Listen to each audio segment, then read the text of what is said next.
Good evening and welcome to VTV News. I'm Sophie Zhang. And I'm Swati Ganesh in for Diana Charlap. The Eskin Library is getting an update.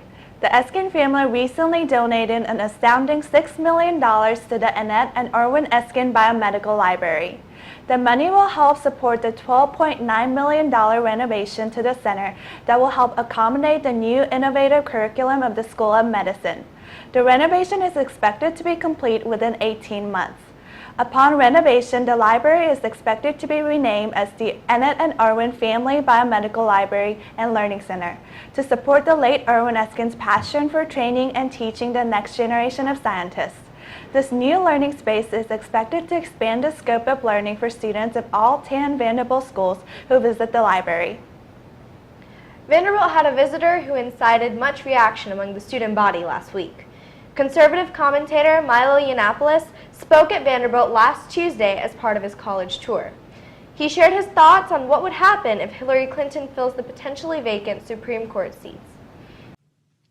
If Hillary's elected, she could appoint up to 4 Supreme Court justices. We do know that her picks are going to come from the regressive left. This is a woman who panders to feminism, panders to the excesses of Black Lives Matter, the race baiting, Black Lives Matter racists in particular. Hillary Clinton's court would trample over the Constitution. The First Amendment is at serious risk in Hillary Clinton, under a Hillary Clinton presidency because of the Hillary Clinton Supreme Court. The liberal court will strive to weaken the Second Amendment with the eventual goal of removing it altogether. While Milo Yiannopoulos was speaking, students hosted their own party across the Student Center. Last Tuesday night, over 700 students gathered in the Rand Lounge to counter conservative commentator Milo Yiannopoulos' simultaneous visit to Vanderbilt. When we have people that come to our campus that use their free speech to incite hate and attack people based on their identity, it's very troubling for people with those identities. And so this event is to show people with these identities and to show each other that we're allies and that we stand with each other in solidarity against people that are here to do nothing more than attack our personhood. Hidden Doors hosted this event as a way to celebrate diversity with food, performances, and other activities. I feel that this event represents exactly what the direction of where our nation needs to go. Diversity is something I feel that is extremely important to building a society where everyone feels accepted and welcome. And it's also, I feel like, what represents the roots of America. A total of 32 campus organizations co-sponsored the event, including Vandy Spoken Word, the Bangadores, and the Vanderbilt Variations. And I think that so many students came out is overwhelming, and the number of students that sponsored the event is also overwhelming. So I want them to know that we support them. Our institution, our administration supports the opportunity to celebrate inclusion. Free speech, and the point of this event is to show love, not hate. So that's what we're using our free speech to do. Despite a lack of big-name artists, the annual Lights on the Lawn fundraising concert was successful. The stage was set up for Griffin and Two Friends, the featured artist. The concert also started late due to the scarcity of the initial crowd. Eventually, hundreds of students did show up. They energetically sang and danced along as the entertainers performed their EDM sets. The $40,000 raised from the concert will benefit the Mary Parrish Center. It will be used to house victims of sexual and domestic violence in Nashville. Students are preparing for the fast-approaching flu season. On October 11, Vanderbilt faculty, staff, and volunteers helped vaccinate thousands of students at the Flulapalooza event. Flulapalooza began in 2011 as a convenient way to vaccinate students. In its pilot year, it unofficially broke the world record for people vaccinated in an 8-hour time period. The Vanderbilt Occupational Health Clinic puts on the event. Since the flu virus changes each year, doctors associated with Flulapalooza recommend receiving the shot annually. Mostly, they want students to look past common misconceptions and protect themselves and everyone on campus against the flu. This semester saw an opening of the Center for Student Wellbeing. What is it for, and how is it helping students' well-being? To find out, VTV News senior reporter Chietza Chakura visited the center herself. I'm Rachel Eskridge, the director of the Center for Student Wellbeing. So we really found that students were looking for a place to be able to to really enhance their skills for coping with stress and manage their time and really just overall enhance their well-being.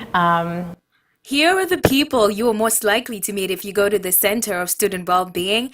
My name is Janine Peoples, and I am one of the Student Wellbeing Coordinators at the Center for Student Wellbeing. Jason Enrique Steinis, and I am one of the Student Wellbeing Coordinators here.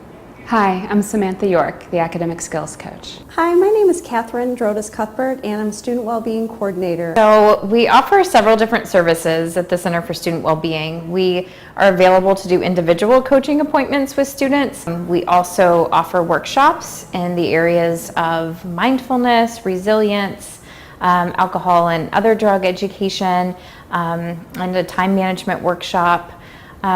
We also have a meditation room and offer meditation classes and yoga classes in that space. And then that room is also available for students to use on their own 24/7 with their card access. It's worth a try. Come try out a yoga class here. Just challenge students to kind of get outside of your comfort zone a little bit and come try something new. Thanks, Chietza.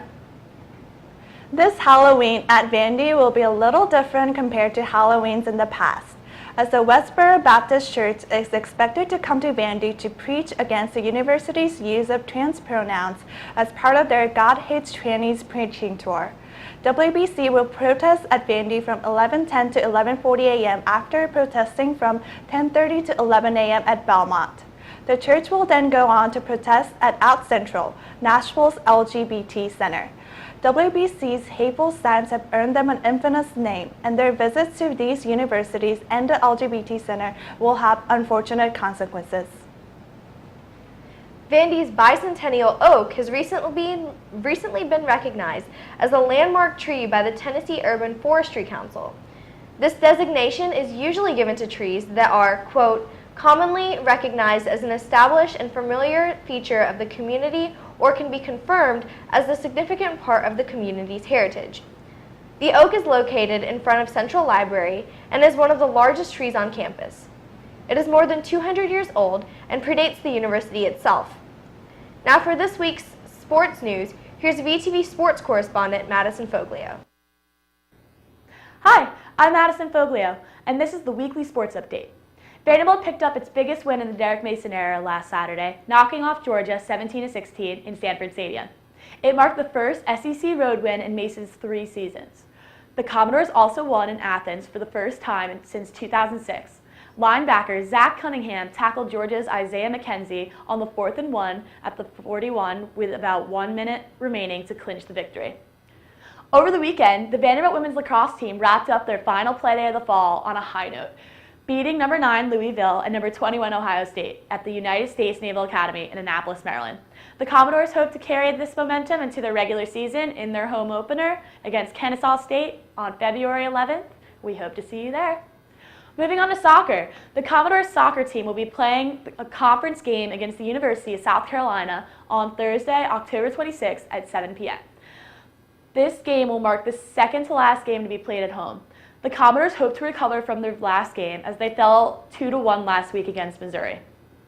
This week is homecoming weekend at Vanderbilt as the football team will be taking on Tennessee State at Vanderbilt Stadium at 6:30 p.m.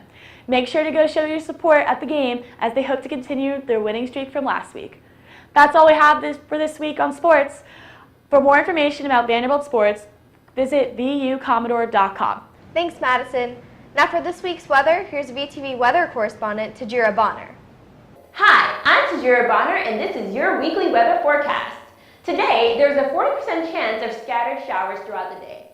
All of this may be a bit gloomy. We're all very lucky because this homecoming weekend, we're all in for a treat. With only a 10% chance of precipitation on Saturday, there's a full weekend of fun in the sun. This will carry into the next week, so plan ahead and make some time to spend with your loved ones.